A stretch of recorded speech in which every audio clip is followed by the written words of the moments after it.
Hey, how's it going, everybody? Welcome back to another video. Today we are here with my Nissan Hardbody. It's a 4x4 we're converting into a lowrider.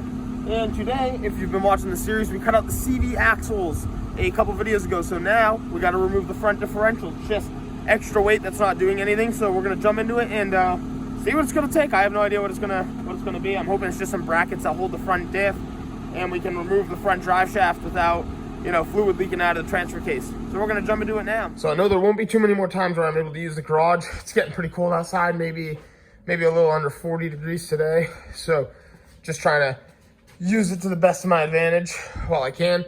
But I got the truck jacked up on jack stands, got my back wheels propped. Don't want to mess around with safety like that. So I think we're gonna get underneath this truck and take a look at what the front drive shaft's looking like. So we're below my truck now, and this is my transfer case right here. This side goes to the front differential. And as you can see, I'm really excited. It's not like a slip. It doesn't slip into the transfer case. It's just got its own mount out here. So I can just undo these 4 nuts and bolts for the front drive shaft and just pop this thing off, essentially, which is so cool. As you'll see right here at the front of the truck, we have our differential right down there. And the drive shaft is the same thing. So it doesn't even slip into this side, which is awesome. Like, really, that is such a cool thing. See, the axles don't go to anything. We cut them off in a previous video, like I said. So essentially, I just got to figure out how that's mounted up there, and we just got to remove that diff. I am hype right now. So if I have any advice for you while doing this, I dropped my transfer casing gear into like 4-wheel drive.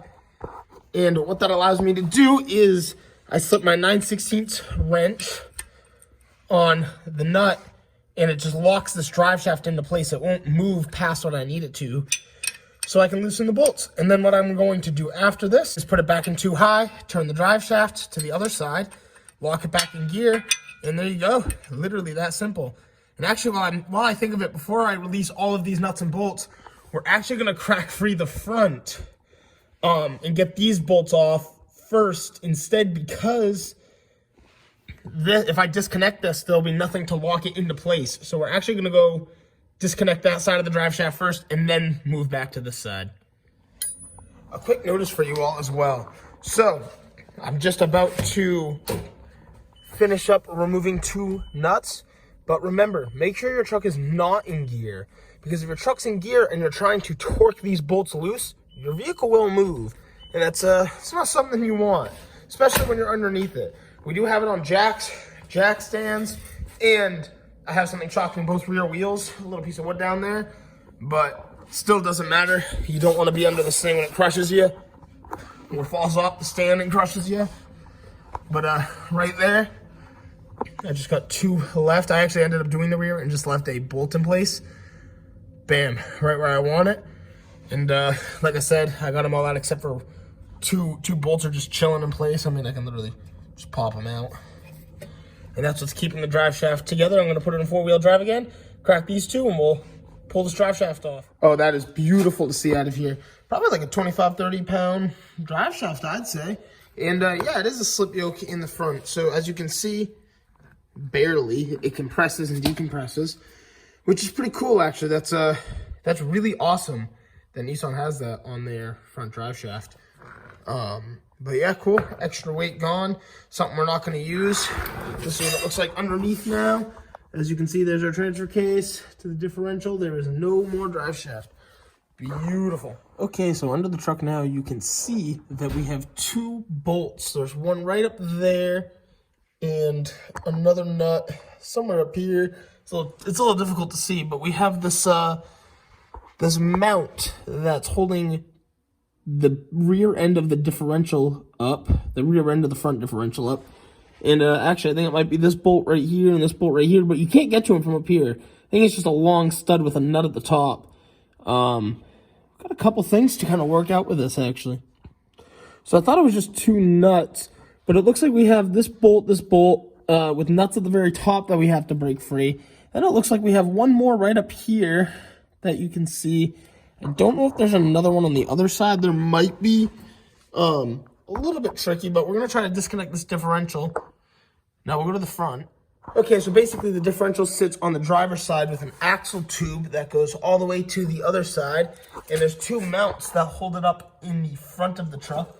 So we have one right there. It's a nut. It's a big bolt with a nut on it. And then, I believe, on this side, our other one is right at the diff, the front of the diff, right there. That is the other nut and bolt we have to remove. I'm going to try to get the back out first, just to make sure I can make this job possible, because these two should be pretty easy. I can get a big wrench and a socket on the front mounts, but the rear are kind of tricky. Those are definitely a weird nut and bolt combo to get to. I'm going to see if I can get to it from over here through the wheel well. That mount right there is the brace, so you don't want to remove that. But worst comes to worst too, actually, now that I'm thinking of it, and if you find yourself in this situation, you might even be able to remove that brace, get the diff on the ground, and remove it from the brace. So maybe that might be a thing we do too. I'm not too sure, but it's just a recommendation. Okay, so even just trying after messing with this, it is not going well. So I think we are going to try to disconnect the brace. We're going to find a wrench that fits that outer bolt back there, and I'm going to go attack the brace from below with a gun. So we're gonna put I know it's a 17 millimeter right here, so I'm gonna put my gun on there and just loosen that nut off, pop that bolt out, do the same on the other side, and then we'll go remove our front braces, disconnect this once it's on the ground, because it's so hard to get to with the transmission there, and I can't get a strip socket on the nut that's stripping, so it's kind of just my plan of attack. So we're going to remove this brace and then get to it from the front, drop it, work on it from there. Okay, way too easy. I love it. It literally came right out of place. Now, looks like it's just holding its own weight. There's no real pressure on this side. I think if there's pressure, it's going to be on the other side where the diff is mounted. I'm going to knock the bolt out of place, but I might set my jack on the brace just to prevent it. I mean, we are on jack stands right now. So I might set this under there just as a means of, like, it doesn't fly back. I don't know how heavy it might be, so I don't want to shift the truck, fall off jack stands, etc. So we're gonna place this under there, knock the bolt out of place, and then disconnect our front mounts. Okay, so having the advice of putting your jack under that brace is a very good idea. And right here, it's two 17 millimeter, a socket and a wrench. And look at that, broken free. Love using the jack handle as a pry bar. But yeah, we're gonna loosen up that mount, and then that one right back there. Oh, and I can't wait. We're gonna drop that diff next, I think. Okay, I gotta say, to really simplify that job, like I said, remove the two bolts on the braces in the back, remove these two bolts in the front. We're gonna lower down our jack now and see what happens. I think the diff is free, and I'm cool with it if it just falls.